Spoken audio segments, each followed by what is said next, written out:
There are more than one type of stroopwafel, Connor. There's caramel, there's What? honey, there's vanilla, there's No. chocolate. No. You said stroopwafel ice cream sandwich. And I thought that is as deep as it goes. But no, it turns out there are varieties of stroopwafel. I did not even know this. This is a revelation. I'm going to name this ice cream shop Stroopwafel by default. And I will offer all of my ice creams without stroopwafel in them. But you need to specifically request no stroopwafel in the ice cream. Every flavor will be something that you can put into a stroopwafel, and you can get the stroopwafel with that flavor, you can get the ice cream without the flavor, or you can get the ice cream with the stroopwafel flavor in it. And if you want the not stroopwafel, I have to instruct all of my employees to pout at you if you say, but could I get that without the stroopwafel inside of it, please? Yeah. And so while I'm running my stroopwafel business downtown, what are you doing on the other side of the tracks? Vanilla.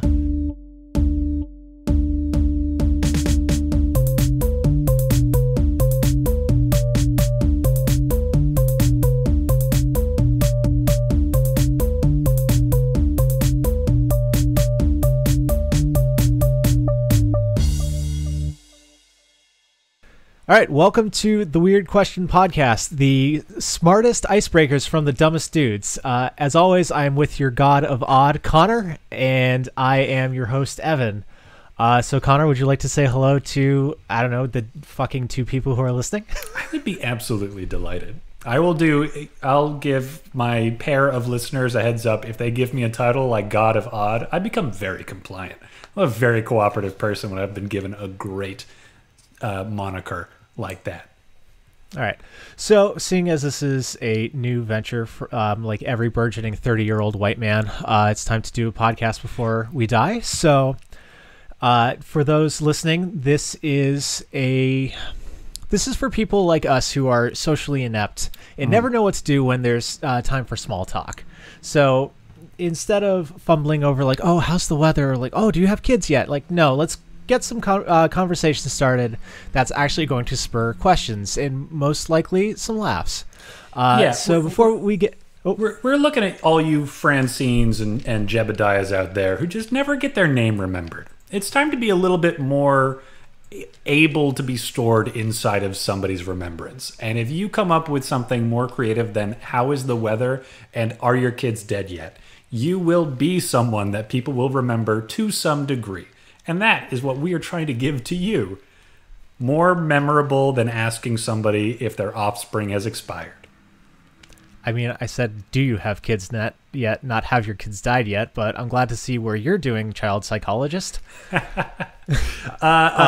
Almost there. Not quite. There's still time. Yep. Who knows? Maybe this podcast is going to get dug up out of the internet and they'll deny me a doctorate. Yeah, I still gotta go back and put a trigger warning before the first trial episode. Either way, before we get into any of the fun stuff, have to ask the most important question of the day. How you been? Pretty all right. Pretty good. It is. It's Tears of the Kingdom period of my life that it dominates all of my free time. If I wasn't doing this, I would be doing that right now. I'm thinking about it. I'm running through shrines. I'm jumping off of giant floating islands in my head. That's going to be the vibe that comes out one way or the other. I can't contain all of it. But that is fantastic. It is a very good game, and I'll talk about it again, even though Evan hasn't played it. Yeah, no, my partner just started playing it. I was watching it right before we met up. And all I know is that Link is naked and has a weird arm. So it's got 10 out of 10 for me. Famitsu 40 out of 40. One of the only 9 games in the world that have ever pulled it off. Everybody's simping for Link, myself included. Yeah, love a story that starts with an amputation. It's a very strong beginning. So in a similar vein, Street Fighter 6 has just dropped, and that is what I should be spending all of my time doing because I am one of the bad boys that have been playing the crack 6 months before the game ever came out, and now that it's finally legal and that I can play against actual human beings and improve my gameplay and be a little fighting boy, I'm doing nothing but music. I have just ignored video games. The video game that I have tried is Wind Waker, and that's dope. amusingly enough that it's Zelda. Dude, just happened to be an accident. Generations, but no, it's generations behind. Yeah, it's fine. I was thinking about playing Ages again, but no, it's just been music. I've had these weird thoughts. I'm like, I need to puke them out onto paper. But yeah, anything other than Tears of the Kingdom, or are you just like, is that all that Connor is now? Oh, that is my life. Yeah. No, I mean, I still work. I still provide therapy to children. But outside of that, it is Tears of the Kingdom every day, all day. Okay, cool. What a riveting start to this. I'm so glad that I get to listen back to this while editing. And now our audience knows that this is the bar that we're setting. When we say these are questions that will help you start a conversation when you are this socially inept, we're not just being self-denigrating for fun or just to make us more appealing, more likable. Stupid. It's true. That's the reality here. We have friends. We're like popular in crowds. I don't know how we pulled it off. How did we do it? Because you can too. If you follow these 3 simple steps, subscribe. We do not condone anything. Do not be like us. Be better. You can be so much better. What else have I got going on in my life? I'm working out again. Nothing special. I'm 30 years old now, so it's like I need to get my body into a maintainable shape before I can't maintain it. So I've started exercising again. I'm trying to get Connor into it when he's back on this coast, but until then I will just keep being stronger than him and hoping that burns the rivalry once more. But something really interesting, I was watching a YouTube video while I was working. I wasn't doing it instead of work on Friday. Of course I'm a diligent person. Come on. Friday, but we all get our best work done on Friday. If you can't get your work done on Friday, capitalism will eat you alive. Oh, of course. That's why we're doing this hobby for free, because I want to die. So something really interesting that I thought was cool, so I want to share it with you, Connor, was that it's not always how much weight you lift, it's how you lift it, and that you can have a more strenuous workout with lighter loads. If you're really inefficient at how you pick it up. No, that's how you hurt yourself. So how you do it is like you actually keep the muscles activated longer. So it's the thing that I watched was from a bodybuilder, and he equated it to like holding the poses on stage when they're all like greased up and weird and like vascular. But it's like actually like activating those muscles for longer time is a portion of working out that people don't do as much. So it's like, yeah, you can get like the shape or like, be able to, fling around heavier weight, but like by doing it lower and having more control over it, you're working more of your muscles in a more strenuous way that leads to better growth with lighter weight. And I'm like, that sounds rad. So I tried that out. I dropped like all of my weights by like 20. And I got home like, Leah, I'm fucking dead. Everything hurts. Like I hadn't felt my back in days. And then like I woke up the next day, I'm like, oh no, what did I do? So proof is in the concept. I had a better workout with lighter weights, which was really interesting. And I did skip squats, unfortunately, because my lower back hurts and I need to do more yoga. But yeah, other than writing shitty folk punk music and going to the gym, I haven't really been up to anything. I made pizza, but I do that pretty frequently. That's not really worth talking about. I feel like we're really hitting some great SEO right now. If we can throw in some tag of like workout tips, like a little bit of like homemade pizza, get your dough going. Tell me, please, if it was a sourdough crust, we will hit internet fame instantly. No, I actually it was more of a wild yeast thing because I only had 1 gram left in my jar, so I just kind of let the flour do its own thing. So kind of more of a wild yeah, yeast no, it's thing. going to be very funny when nobody in lifestyle. Sourdough is so passe. We're on that wild yeast. It's delicious. But yeah. All right, so if we've got nothing else to talk about, just checking in on each other, which, I mean, very funny that this podcast is an excuse to check in on each other, and we're actually been a lot better about like calling recently, so like fuck us, I guess. Yeah. No. every day. So if you want to get some really bad audio going and roll some dice, if you can roll a D40 for me, we can start asking stupid questions and get some thoughts going. All right, a D40. Not something I actually own, but we've got a D100 that we can improvise with. All right, anything sounds good to me. Over an 80, I don't know what to do with. That's an 82. But instead it's 88. Yes, here we go. Off to a blistering pace. Yep. With a 99. Jesus fucking Christ, dude. 58. There we go. 58. 58. So that's 29? No, we're not going to divide by 2. We're going to chop off 40. So that's an 18. 18. Cool beans. So 18.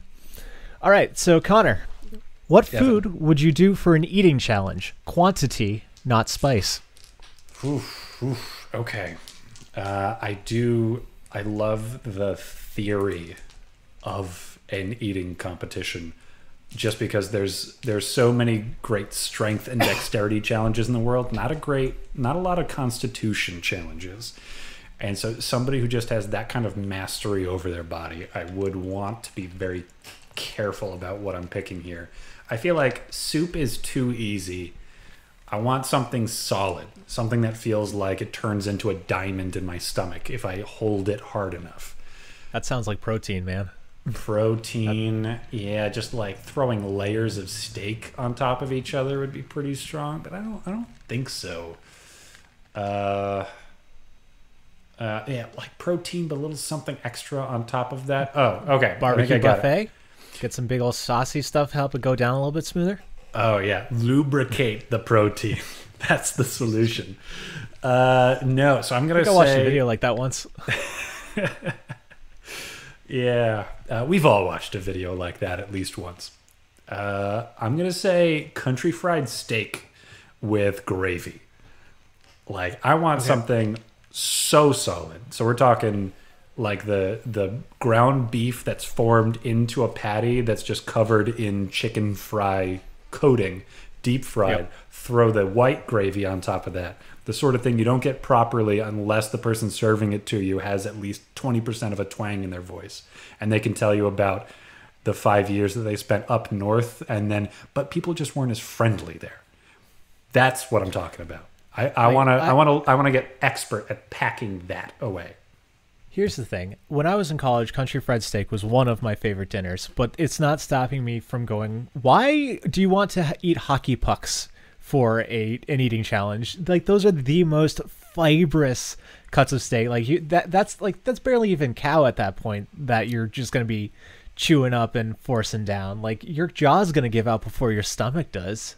It's like, I'll tell you, I'm a vulture, dude. You know, I'll take the worst cuts. And these are things like, if I guess I could have been smart and said my eating competition, I'll be great at eating Wagyu beef. And then I could just dine like a king every night. Dine like 7 kings at the same time every night. But that's just was it Nero or Caligula who used to puke after he ate so he could eat more? Oh, you got to know it was both of them. I mean, if you were a Roman dictator and you didn't eat to such excess that you could throw up and still get a full meal in, you weren't dictating correctly. And we remember Nero and Caligula for their dictatorship. They did it right. They were terrible, horrible people. I'm just waiting for Leah to listen to this and correct me on how wrong I am about any type of historical figure, because I am working with a United States high school level of history knowledge, and that's coming from the kid who didn't pay any attention versus the history major who looks up that shit for fun and is like, hey, I promise you I'm stupid. I don't know why you keep doubting me. You know what? If you're gonna mention fact checking, I will tell you I did graduate from a United States high school. I have to admit, listen, I'm an open book, and it's true. I went to an American high school, but in that American high school, I did take 4 years of Latin, during which time I did get a couple of common misconceptions corrected. The first of which is that the Romans didn't throw up nearly as much as people think they did. People think that the Romans were big on vomiting because there is a room in a lot of Roman homes that is formally labeled the vomitorium, which is not the room that you go to throw up in. It sounds like it would be, but it's just like the exit. You know how food exits your body? People exited households. Romans were basically just off beef, sitting in the stomach of a home all day until they had to leave by reverse peristalsis. What is peristalsis? I'm so glad you asked that, Evan, because this is really going to crank up our SEO. Peristalsis is the process by which you are able to eat well upside down.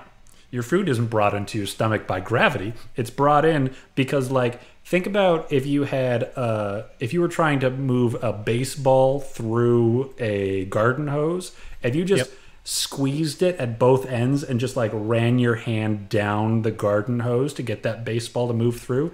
That's peristalsis. Okay, so going back to eating hockey pucks instead of Wagyu beef, why the fuck are you choosing chicken fried steak? I just, I like gravy. I feel like the gravy will get me through. I've got to think during every intense food eating competition, you run into the wall. The wall that runners pretend is there, and they're like, oh, once you get through the wall, you're fine. But I think that that's actually true when it comes to a real sport, competitive eating. And when you are face to face with God, wondering how is it that I came to this place in my life, I want to have gravy sitting next to me telling me that it's gonna be okay. Okay. All right. You are a horrifying individual. What? You haven't thought about the comforting nature of gravy before? No, I haven't. And I'm also thinking about you covered in the meat sweats at this point. Because not only is it the meat sweats, you're also getting the grease sweats from the fried steak that you're eating. Because the variety that stuff has of like sweats. so much absorbent material in it with the fucking cornstarch and breadcrumb coating. Like, you're going to have some like moo juices, and you're going to have some Crisco, and you're going to have gravy, and you're going to have like your own just like disappointment just like secreting out of your own body into this wonderful miasma of just like death. Absolutely. I'm going to have a medical condition named after me by the time I'm done with my career. All right. Well, I have nothing more to say about that. If we can gladly move over to my answer to this question. Absolutely. I'm dying to hear, because you were judging me hardcore on my lousy bottom tier trash food. What is it that you want to eat every day of the week? And here's the thing. I'm going to get a lot of shit from you, but I think it is the far superior answer. It is going to be Jell-O. Jell-O? Yes. Jell-O is like training wheels of competitive eating. That's what you start eating in order to learn how not to throw up whatever you've got going on in your gut. Oh, and that's why it is. So the like, here's the thing. Competitive eating is like, I'm having enough abuse just putting myself in this situation of just like me and like, I don't know, like 14 other sad people and like maybe one chick, because there's always that one like 5 foot nothing lady on like the Nathan's thing. You have and it's just such a low opinion of competitive eaters. I do. You're coming into this question with a heavy heart. Yeah, I am. Because here's the thing, man. Like, this is not the first place that I would like to spend my time. Like, I like eating. I do not like forcing myself to eat. I have a small appetite as is, even though you don't think I do, Mr. You're so fucking fat. But like, no, I want Jell-O, because it's going to be the kind of thing where like in a meat or a steak eating competition where it's like, yeah, I've got 8 pounds of fucking beef in front of me that I need to force down. Like, no, this Jell-O thing, this stuff is going down fast. Like, you take Jell-O shots. So like, how many shots of Jell-O with or without booze in it? Who knows? I know I can't have it with booze. I'll have a seizure. Competitive drinking eating really just bringing that's maybe you've got something here. Maybe this is how you bring drunkenness into competitive eating. I'm good, man. I'm on antidepressants. I do not need that bad juju in my life. I will stick with my non-alcoholic beer, thank you. Not anymore. Not anymore. You're getting into competitive Jell-O shots now. But this way, by having competitive Jello eating, like over time, I'm sure, like I don't just like with the consistency of Jello, you can fire so many of those suckers down. So it needs to be in a tight portion of time. This way, when I'm hating myself while competitive eating, it's only for like 60 seconds instead of 60 whole minutes sitting there having time to ponder and think. Like the only time that I have to think is just like, I need to get this down. I need to get this down. And the reason that I'm choosing Jello is because even if I lose, I'm a winner.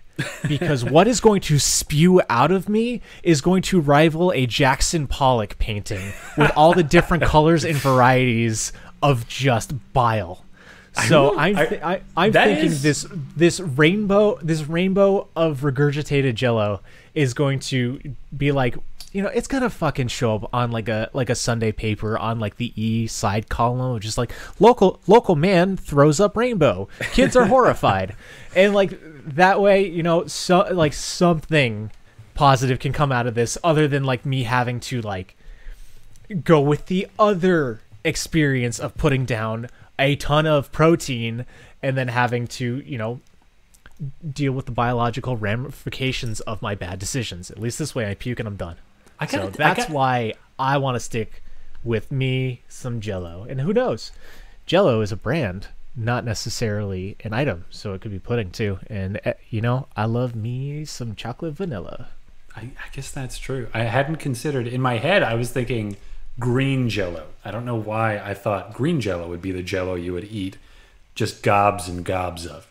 But especially if you don't do a lot of chewing on the way down and the Jello can kind of be separate, and then you would just be like, sort of like the feeling that you get when you're vacuuming up little pebbles or something, like coming up the vacuum cleaner. It would be like that, but it would be bricks of Jello just like going out of your mouth, flying all over the place. Just bricks and bricks of it in all manner of colors. The coolest thing would be if somebody would check to see if you would vomit it back up in the order that you swallowed it in. And as I say that out loud, I'm starting to wonder whether this podcast has any chance of success. I know it doesn't, and I'm horrified that you're a messed up human being. You know, there's something about the ability to censor yourself that might come in handy when you're doing a podcast. I mean, I'm sure working on it.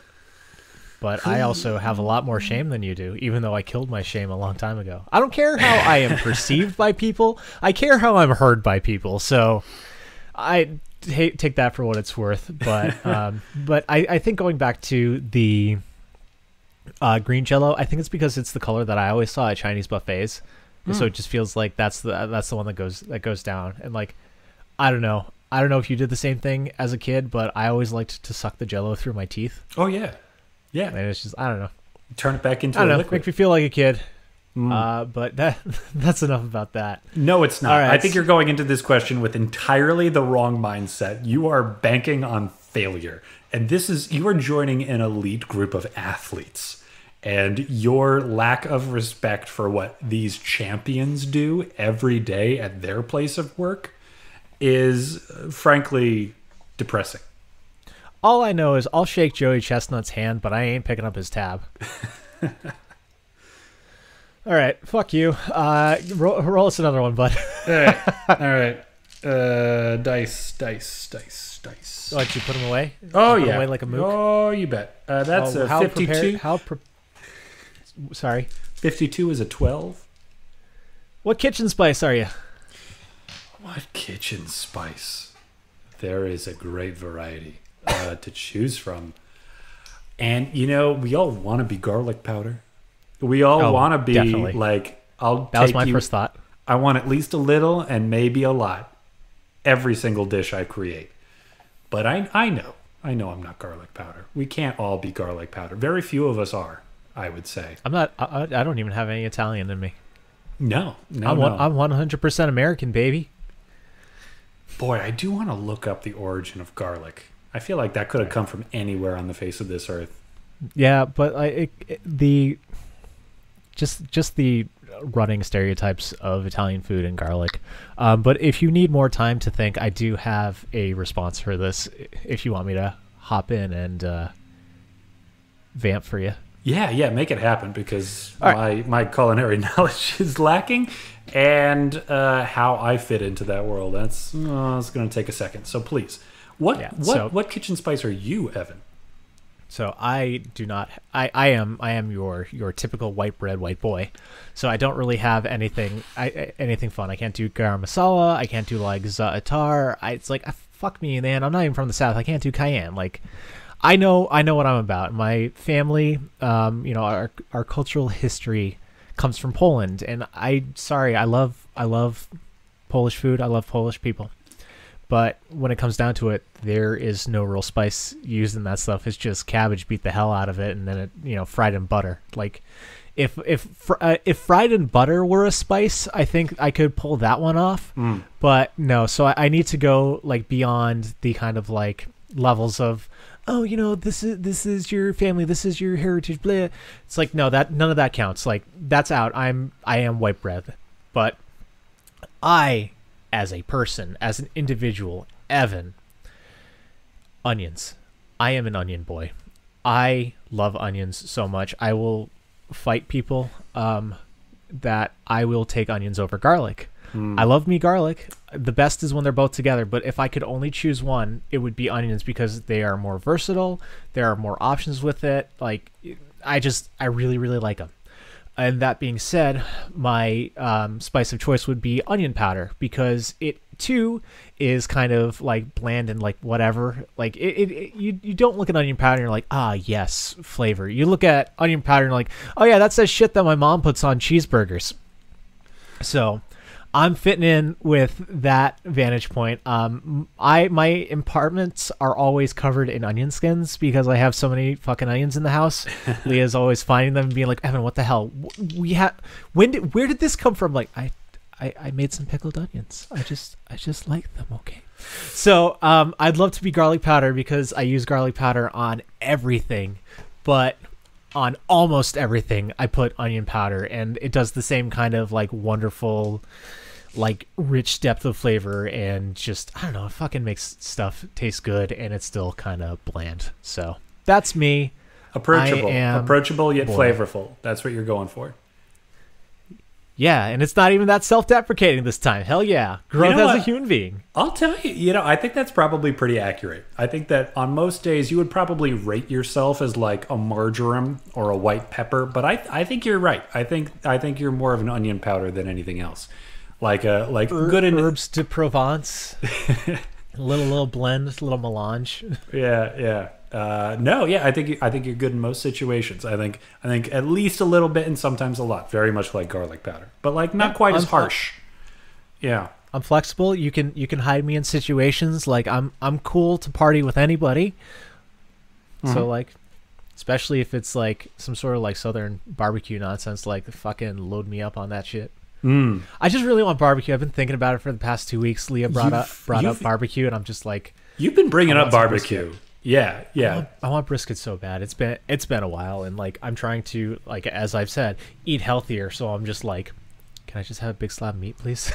Well, before I give you my answer, Evan, I do want you to know I had brisket yesterday. Oh, you're lucky duck. Banging brisket.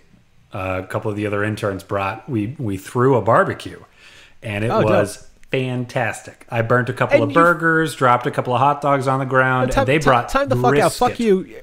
What's going on with you? How's life? Oh yeah, I've done nothing but play Tears of the Kingdom. I'm just a Zelda man. Like, no, you go and have fucking barbecue and party times with your professional friends, and you don't think that I'm worthy of hearing that? You're an asshole. This is an excuse for you and me to hang out and talk, and you're like, oh no, I just like video games, and I don't want to tell Evan how my life's actually going. Blah. Listen, man. Well, Connor, no. I won the lottery or some shit. Something great. Fuck you. I'll tell you. No, that's where my head is at nowadays. I did get taken out of my Zelda cube and brought to a barbecue by my professional friends, and it didn't even register on how is my week going. That's how deep into Tears of the Kingdom I am. A very good game. Okay, I peek behind the curtain. Connor and I are friends in real life. Yes. And he has mentioned that like he had to focus on his doctoral dissertation, and he's like, I'm not allowed to play Zelda until I'm done with this. And I'm like, yeah, no, that makes sense as like a prioritization and like, you know, being an adult and getting your work done. I didn't know that you're still like fucking 12 and just get obsessed with video games and just like sink all your time in it. I wish I were you, man. I would love to be able to do that. Holy shit. You should play Tears of the Kingdom. Respect. You should play Tears of the Kingdom. It'll do it to you. You can't help Will it? Yes, it will. Yes, it will. It's so good. It's very good. The amount of flexibility that you have in playing this game. Never mind. I'm celery salt. It doesn't matter. Tears of the Kingdom is so good. You can solve any of their challenges 8, 9, 10 different ways. And every time you wonder, what happens if I do this? The game's like, go ahead. There are no walls. Everything is free and accessible. It's so good. I think like getting too much into me as a person, like I'm not good at making my own fun. I need structured walls. I thank God that America is going towards a fascist state. Like I need that rigidity in my life. Mm-hmm. Also, fuck fascists. It's a fucking joke. My partner's an anarchist. I just can't even take my fucking self seriously. But no, I think I need a little bit more rigidity in my games than that. Like I don't know. Like I don't know any like open world games like that I've finished. Like I've watched Leah play a bunch of Breath of the Wild. I'm like, that game looks cool. I don't think I'll ever play it. You could. The thing is, there are loads of linear challenges that you can go into. But if you're like me, you start one of those and then you branch off into a different one and then you branch off into a different one and then you branch off into a different one. And oh, look, a Korok. Oh, I just picked up a rock that looked kind of out of place and there's a fun little guy inside of it. And he's here to say, have something. And I just do that all day.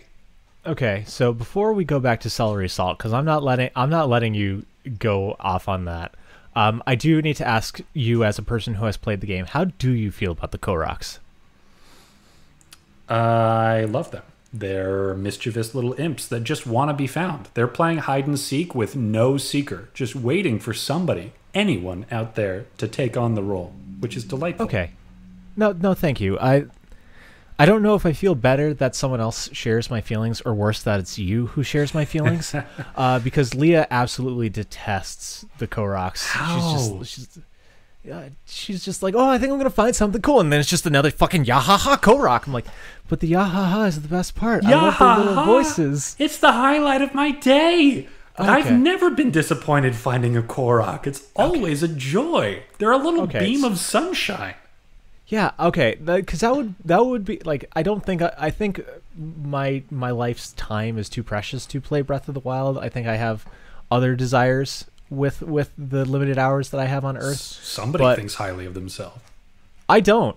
I have depression. I do not. Then crawl down in the muck in the gutter and play Tears of the Kingdom with all of us worthless peasants. Let me beat fucking Wind Waker first, all right? I wanted to play that game since I was a kid, seeing the commercials on Toonami. Oh, do not let me take you away from Wind Waker. Another excellent game. Oh, that Link is so cute. He's so fucking funny. I love him. He's very good. But he wears pajamas. He's got his little crabby pajamas. Yeah, he do. And I did use a mod that I changed him. He's my Link. He's the blue Link from Triforce Heroes. Nice. So it makes me very happy. Unfortunately, I don't have any pom poms to cheer with him yet, but I'm hoping it's in the game. But yeah, that was my one big concern about if I were ever to play Breath of the Wild, is that I would become desensitized to the Koroks, and that's a fate worse than death.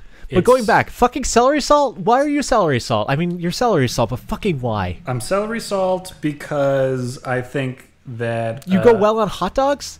I think I go well in a load of different situations, but there are some people who just won't reach for me. If they're looking for a little something extra on top of like whatever they've got going on, I wouldn't be the first choice. But every now and then, you're making a Bloody Mary, and you're thinking, "Ooh, what's that one thing I really need?" And I think that's me. I know what I need. I need a drunk Connor whisper shouting at me at 10 a.m. Bloody Marys, they do things to me. There's just something about that thick tomato juice and the vodka that you just can't taste, and just a little bit of spice in your face, and oh, what's that? It's missing something. It's the celery salt. God, why don't I have celery salt? I should have more celery salt. And I think That's how I hope people think about me. That there are certain situations where they think, oh, there should have been more. Should have had him around this time. Yeah, he really would have come in handy today. There's something about this social gathering. Just missing a little bit of Connor. I just need someone passionately talking about Tears of the Kingdom at me for 15 minutes. The amount of things you can glue to other things. There's no like, you can only glue 5 things. You just keep on gluing until you're to your heart's content. All right, so my heart's malcontent. I have more burning questions about our topic at hand. So I'm gonna go to the nicer one first before I just start ripping you a new one. Yes. Just curiosity about you as a human being. How do you feel about the I don't know, let's call them bougie bar phenomenon of putting like meals on your Bloody Mary? Like, you know, Bloody Mary traditionally it comes with, you know, a celery stalk, and you chomp on that to just like keep yourself going. But like Aaron has told me about, you know, places that put sliders on it. You get whole shrimp fucking cocktails, like even some sort of like fucking like a mozzarella something, because it's all that kind of like tomato adjacent fried nonsense. How do you feel about that? I think, like, I'm just gonna get myself out of the way here. I will just take the side as the side. Like, I don't need any fucking tomato juice in my life. Like, get Bloody Marys away from me. Like, I'll take the slider, but I think it's excessive.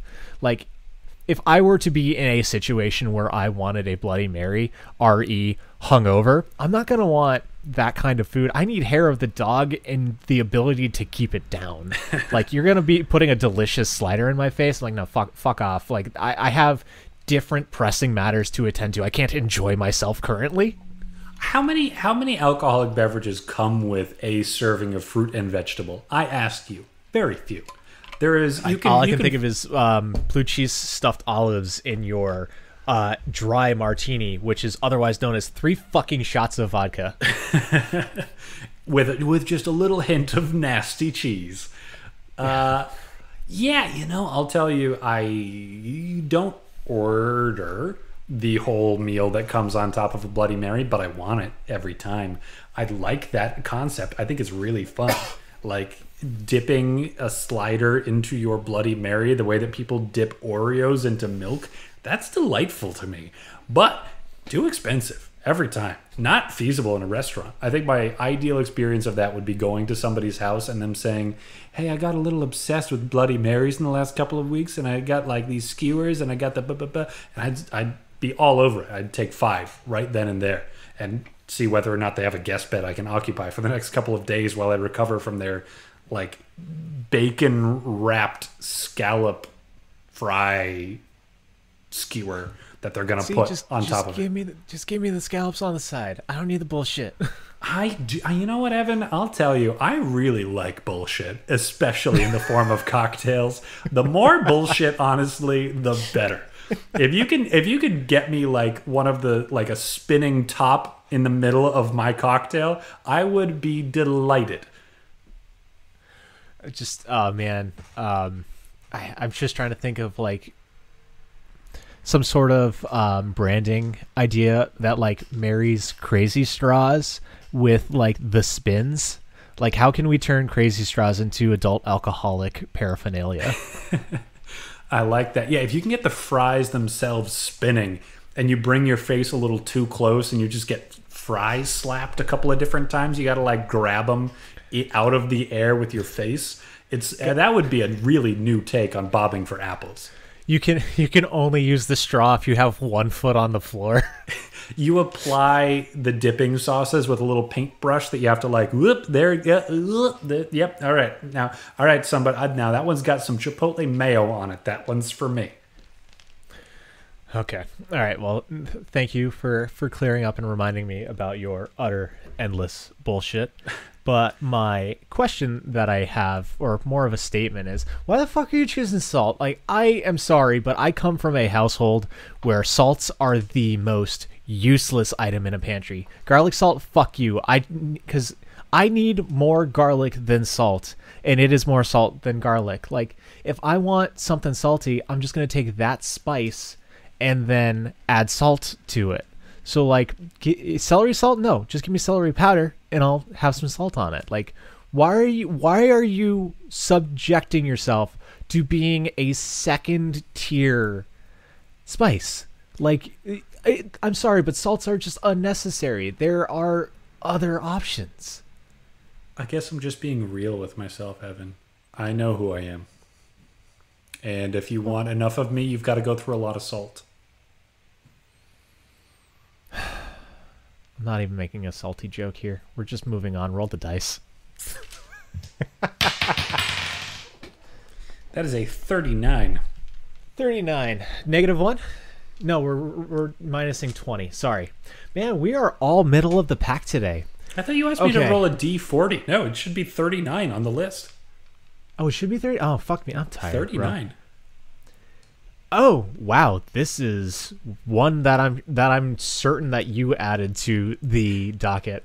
Ooh, a Connor good one. Fitz. What's the best beer you've ever had? The best beer I've ever had. So many. So many. If I ever had children, you could ask me about my favorite crotch goblin, and I would have just as much trouble. You'd have less trouble. I know how you feel about beer. That's true. Right? Beer and I have a lifelong vamp for time.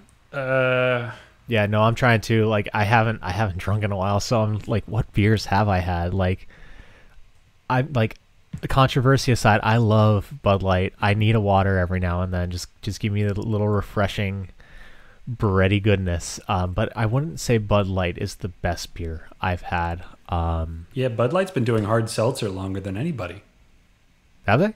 Beer seltzer, that's what it is. Ah, there you go. There you go. Fuck you. You got me on that one. Yeah, no. I kind of want a Bud Light now. But yeah, no, like, I like Guinness. Like, that's a good one. I love Meat Coors. Beer of the Kraken. Go Kraken. I like credit where credit's due. Some of the beer that you've made is actually pretty good. A lot of it's been shitty, but I've enjoyed some of it. But the best beer that I've ever had, I am going to give. I apologize that I don't remember the branding. I think it's like it might be Two Hands or Two Roads, but they have a nitro hard pour milk stout. Ooh.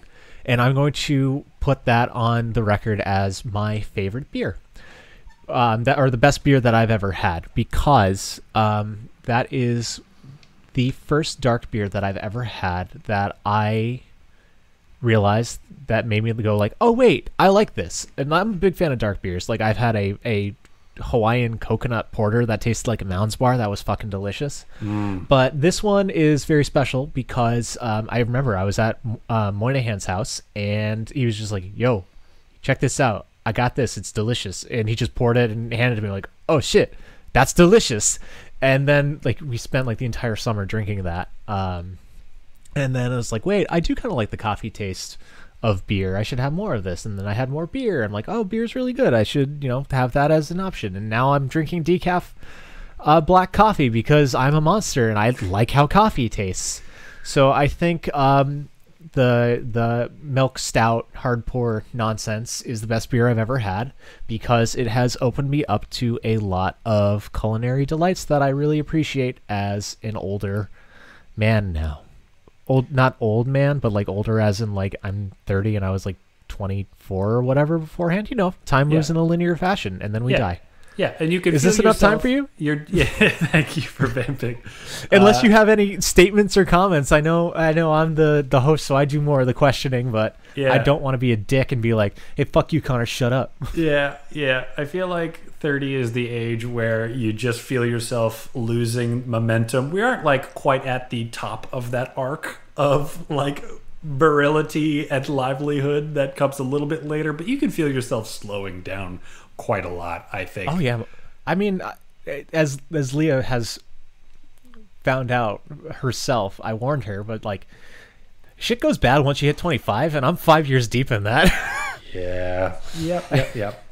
So I had to quit a job bartending because my body gave up. Like, what we are not meant to be this. I mean, No. I had a physical therapist once, and he was like, yeah, no, the human body is one of the least efficiently designed structures. It's just a bunch of just like pulleys just working shittily. I'm like, great. Yeah. Why do I have headaches all the time? Fun fact, it's because I had depression, but we didn't know it at the time. Depression headaches. Ah. Yeah, that well just never stops giving water. Anyway, best beer I've ever had, as I'm trying to think about what is a good beer. Like, what makes a beer better than other beer? Your Mounds reference to a beer reminded me of all the bullshit beers that I've had, and as we've established, I love my bullshit. If you can make me a beer that tastes like upside down pineapple cake, I'm first in line. I want to try it. I want, like, ever since anything that has the Willy Wonka appeal of chew on this gum, it tastes like roast turkey dinner. If you can put that into a beer, I sign up. Yeah. No, I'm thinking about the ska festival that we attended in Philadelphia, where you had that smoked bacon beer, and I had one sip. I'm like, this is the grossest thing I've ever had. And you're like, I'll have another. I do love a smoky beer. I think, best beer I've ever had is probably the Goose Island Sophia. I think it's a farmhouse ale, but it's light enough. It's still beer, but it's got some extra stuff going on where it feels fancy. It feels refined, but it tastes really good. You could have 5 of them in a row. As I search through my memory and thinking, like, what would be the beer I'd be most excited about seeing at a party that I would recognize and carry forward, it would be the Sophia. I think that's true. That's what I'm going with. I think that still exists. I'm pretty sure that beer is still commercially available. I should drink that. I should find that beer. You should get some. Yeah, I need you to just keep vamp for a second. Oh, yeah. No, you got it. Yeah, I think I'm... Gosh, I don't know if I haven't seen it in so long. I feel like I'm preparing to call up an ex from years ago. Like, hey, Sophia, how are you doing? Hey, is everything still good? It has not worked out. It has not worked out well. I wouldn't recommend doing it, but if you gotta, you gotta. Yeah, I feel like, she'd probably be waiting for me in one way or another, because we both knew at the time that it wasn't gonna last. It was a casual fling, and no hard feelings at the end of the day. But I think that we could probably make it work again. What we had was real. There was a spark. All right. So my brain is shutting off, so I would like you to roll our 4th and final die of the evening, if you wouldn't mind, while I fill in the spreadsheet before I forget to, because I'm always forgetting to. Goose Island Sophia. And mine was... That is a 100 on the D100. 64 is a 24. 64 is a 24, and it is not done yet. All right, last question of the day. Connor, if you owned an ice cream shop, what would be your signature flavor? It would be something really dumb. It wouldn't be what I wanted. I feel like I would try really hard to make a campfire beer that tasted like, I don't know, like a little mapley, a little smoky, something just enough. But I think I'd probably have a one-off where I'd just try to appeal to the crowd. It would probably be like salted caramel. Ooh, no, you know what? Stroopwafel. That'd be it. Oh, actually, okay, no, now, that's something that I would want to make happen. A stroopwafel. It's already got the cone inside of it. Yes, stroopwafels are delicious. I mean, it reminds me of the Ben and Jerry's, the Stephen Colbert one, the Americone Dream. Yeah, that's the one that Leah and I get. It's so good. It's because waffle cone makes everything better when it comes to ice cream. Like, if you can have waffle cone in your ice cream and a waffle cone, like that is the best like Oreo situation of like good things surrounding gooder things. That's right. Because if you want the cleaner experience of putting it into a cone, but you still want the waffle, it's right in there. And if you don't want that, you can double down on your waffle cone and get the Stroopwafel ice cream TM. TM. Yeah. Yeah. Your waffle cone. No, you gotta go one step further, and you got to stroopwafel sandwich it up. It's your stroopwafel ice cream sandwiched between two stroopwafels. How much stroopwafel do you want? How much? I want all of it. Then you can have it. Come to my ice cream shop. I can give you layer upon layer. That's oh man. I went on a kick. God, it's 2 years ago already, where I had never had a stroopwafel before. I was just like, that looks really good. That looks really cool. So I bought a variety pack off of the internet, and then my mom saw that I was like, I like stroopwafels because I just mentioned it. So she was like, "Oh, I saw these at Marshall's," and then she brought me like 3 packages of stroopwafels, and like I ate stroopwafels on the reg for like 6 months. Good life. I haven't since, but like they're still really good, and I still think about it. But we need to go further, Connor. I don't know pop culture, so I can't reference things, but like I'm sure there's a meme where it's like we need to go deeper or need to go further or something. But I'm a dumb boy who does. I'm gonna go with Inception as a 30-year-old white man. I'm gonna say Inception is the go-to culture reference. I neither know nor care. I am currently doing a podcast with one of my friends for our listening pleasure, and I'm certain nobody else's. So fuck all of this. There are more than one type of stroopwafel, Connor. There's caramel. There's honey. There's vanilla. There's chocolate. Yeah.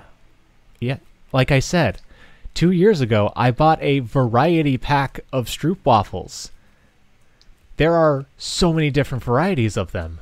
What kind of stroopwafels are you having? Like, is it just one? Is it traditional? Are you a stroopwafel factory? Like, you know, when you walk into Dairy Queen now and you get the smell of the toasted malt when they're making the fresh waffle cones. Do you have one of those like pizzelle presses where you're making stroopwafels in house at your ice cream shop? Is it Connor's ice cream shop and fucking I don't know what the name for house in that dialect is. House? I don't fucking know. Stroop House? Stroop House. Stroop Connor's Ice Cream Stroop House. Not a BDSM podcast. Yeah, I think so. Yes. Now that I know how deep the I thought, listen, you said stroopwafel ice cream sandwich. And I thought that is as deep as it goes. But no, it turns out there are varieties of stroopwafel. I did not even know this. This is a revelation. I'm going to name this ice cream shop Stroopwafel by default. And I will offer all of my ice creams without stroopwafel in them. But you need to specifically request no stroopwafel in the ice cream. Every flavor will be something that you can put into a stroopwafel, and you can get the stroopwafel with that flavor, you can get the ice cream without the flavor, or you can get the ice cream with the stroopwafel flavor in it. And if you want the not stroopwafel, I have to instruct all of my employees to pout at you if you say, but could I get that without the stroopwafel inside of it, please? It's like the opposite of like whenever you tip at that one place and they all have to be like, oh, thank you. They're just like, oh, can I have it without? No, leave. Oh, we don't serve your kind here. You don't like stroopwafel? Oh man. Okay. We've got so much. Just kind of bummed. It's just gonna go to waste. You know, you could get ice cream without stroopwafel somewhere else if you want it. It doesn't cost any extra. It's the same. It comes by default. We love stroopwafel here. Yeah, something like that. And yes, the stroopwafels will be made live right in front of you. You will smell the stroopwafel when you enter the store. That's the best. That's the best part. Like sometimes I walk into Dairy Queen just to sniff. Yeah. And so while I'm running my stroopwafel business downtown, what are you doing on the other side of the tracks? Vanilla. Evan, that can't be allowed. You can't. Do you have any idea how hard it is to have a fresh new take on vanilla ice cream? Yes, I do. What are you going to do? How are you going to make this happen? I'm not. It's a joke. Oh. It's just because I'm white. So, did you know that I bought an ice cream machine? No. Yeah, so I was at at the beach, or I was going to the beach with Moynihan, and we stopped at Savers, and there was a, I don't know, $80 to $120 ice cream machine for $20. I'm like, I don't need that, but I'm gonna buy it. So I have actually made ice cream several times with it. I've done like the egg custard base, which is rich and delicious. I've done just fucking heavy cream and a can of sweetened condensed milk, which is also delicious. Really can't go wrong. At the end of the day, it is ice cream.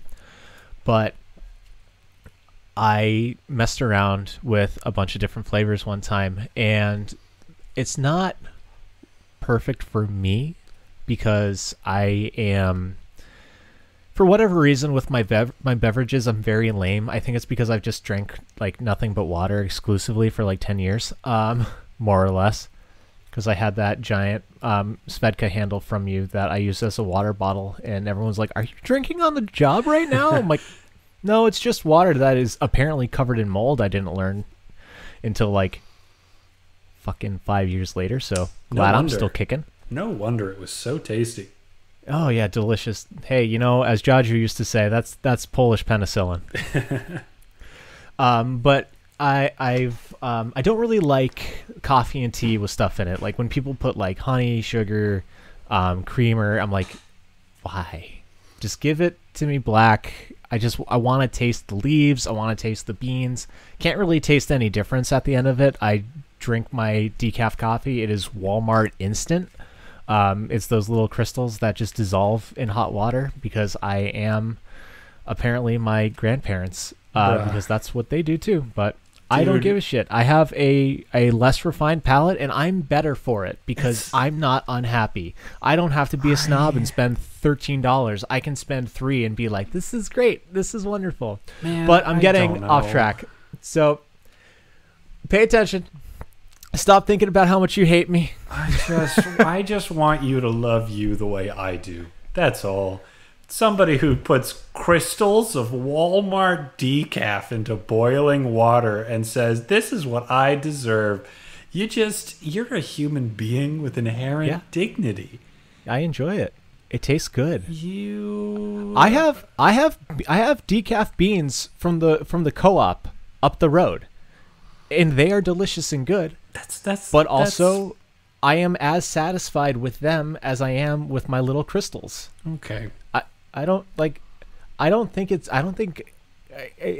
not self-flagellating. I just have bad taste buds. I got COVID. What can I say? I guess, man. I don't know. It fucked me up. I can't breathe, and apparently I like all kinds of coffee now.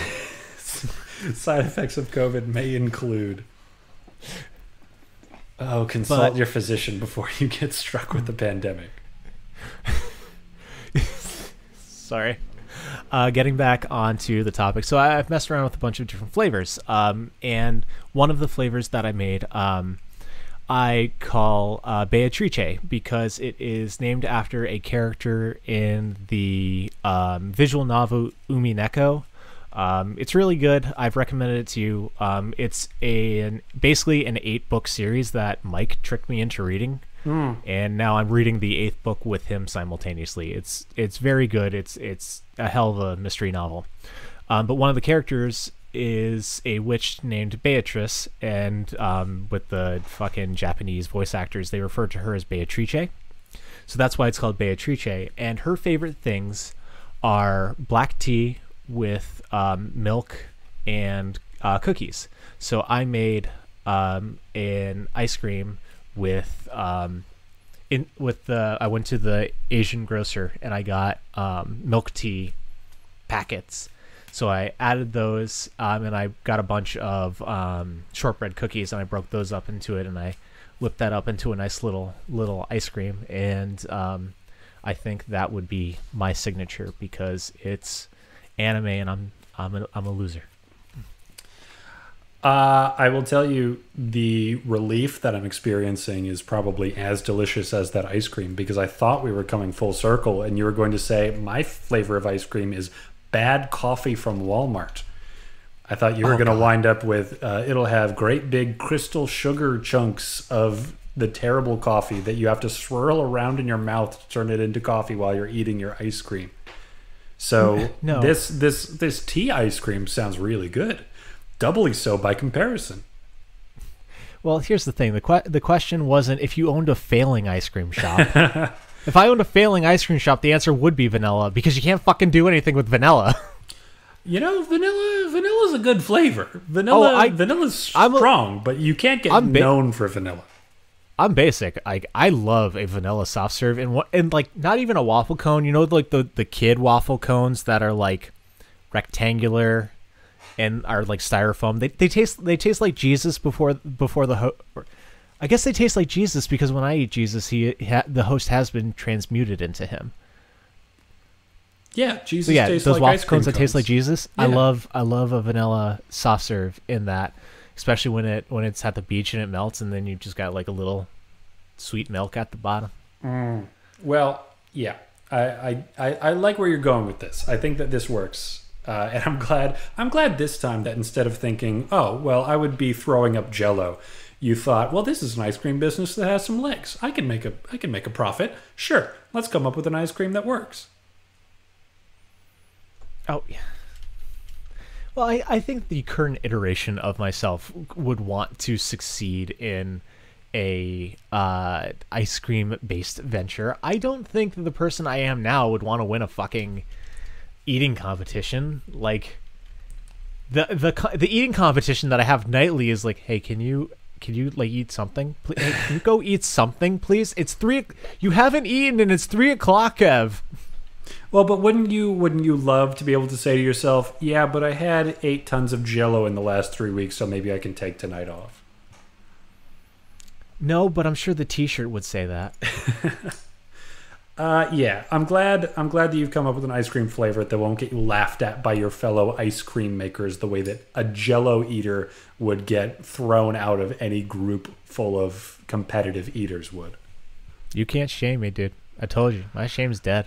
I guess, honestly, I just don't think that you would consider losing at competitive eating flavor to be a shameful thing the way that I do. I think that you would hold your head up high and be like, yeah, Joey Chestnut. Yeah, sure, he can eat a bunch of hot dogs. What good is that? Yeah. I mean, all right, cards on the table. If you were invited to eat at the Nathan's 4th of July hot dog eating contest, would you? Absolutely. 100%. I would. How did this happen? How was I invited here? I'll go undercover just to find out how I earned this request. Who is going to let me eat competitively at the Nathan's hot dog eating contest? It makes me think of that post online where it's like, hey, can we just have a normal guy at the Olympics just so we can have a barometer? I would love to be the normal guy at the Olympics too. Right? I would love the fucking dirty looks that I would get at the Nathan's hot dog eating contest when I pulled out my Gildan's brown spicy mustard and took the time to put brown spicy mustard on my hot dog. It's like, hey, I get to fucking enjoy this.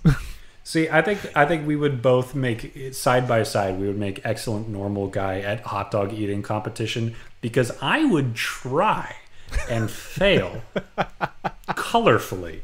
Where you would just enjoy perhaps 2.5 hot dogs. I would cram. I could fire 3. 3. I could fire 3. Yeah, probably.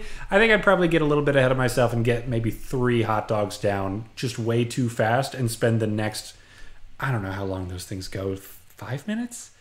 That whole time just having violent hot dog convulsions. How long Nathan hot dog contest? Google. Holy shit, it's 10 minutes. Hey. 10 minutes to eat as many hot dogs and buns as possible. I tell you, man, they're athletes. Man. Yeah, like... This is a physical competition with people at the height of their game. Is there any pleasure within those 10 minutes? Like, is that first hot dog at least enjoyable? Or is it just like, here's more of what's to come?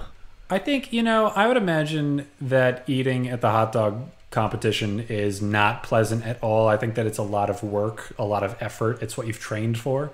I think that those folks probably enjoy like their evening meal like the next day in the same way that Usain Bolt might enjoy a nice leisurely jog with nowhere to get in any particular time structure, or a competitive soccer player just like juggling around like for fun. I think that the actual competition itself is probably pretty intense. Like, job well done kind of enjoyment more than like the pleasure of eating a hot dog. Okay. Before we go, because we should wrap this up before we're grading on each other, let alone the two people who are listening. What do you dip in your hot dogs in? Because you got to dip. If you're taking it seriously, all them MFers dip, man. They all What dip. are you dipping? You doing lemonade? You doing straight water? You jazzing up and being a Dr. Pepper kind of guy? You know, I'm thinking like a slightly vinegared water just to give it a little extra, like salt and vinegar chip kind of something to it. For some reason, I was guessing you were going to say Gatorade so you could like perform better, No. get them electrolytes in you. Evan, this is me What trying athletes to take drink? care of Athletes drink myself. fucking Powerade. They do. Are you not a true athlete, Connor? I'm no, not. you're just a fucking dude gorging yourself. That's giving right. into the sin of gluttony. I'm just a man, Evan. I don't deserve to be here. Who invited me? Are you just here to laugh at me? I don't deserve it. But I'll do it. I'll do it still. No, but seriously, but I sorry won't- I for won't- cutting you off. Will not dip what are you into dipping? Gatorade. Not into Gatorade. I don't want blue hot dogs. Just like slightly vinegar solution. Just a little, like, I feel like that feels, you can sort of imagine that's something you would do on purpose instead of just giving yourself a competitive edge. All right. Well, I think this has been a totally fruitless use of everybody's time who is not ours, but I'm really glad that you took an hour out of your day to chat with me about some stupid bullshit. As we say on this podcast, exactly 50% of us love me some bullshit. I tolerate me some bullshit. So I think 75% of us love me some bullshit. Yep, on average. Hell yeah. 1.5 podcasts out of 2 agree. Bullshit. Excellent. All right. So for all 2 people listening to us, if you want to have parasocial relationships with us, we don't have any social media or emails, so sorry. Hey gang, Future Evan here. So I lied in the past. We do have social media and stuff. If you want your own questions answered, you can send them to lemonanswers@gmail.com. That's lemonanswers@gmail.com. If you want to connect with us on social media, we have TikTok and Instagram. Both handles are The Answer Is a Lemon. So yeah, if you enjoy the podcast, I can't thank you enough for your time. I don't know why you I mean, I do know why you listened. We're very funny, but thank you so much. If you want to help us out, you can leave a 5-star review on iTunes, leave a nice little review, say kind things, but more importantly, just share it around. Let people you know who might want to listen to it check it out, but otherwise, be well. See you in the next one. Bye. Have a great day. Love you, Connor. Bye. Bye.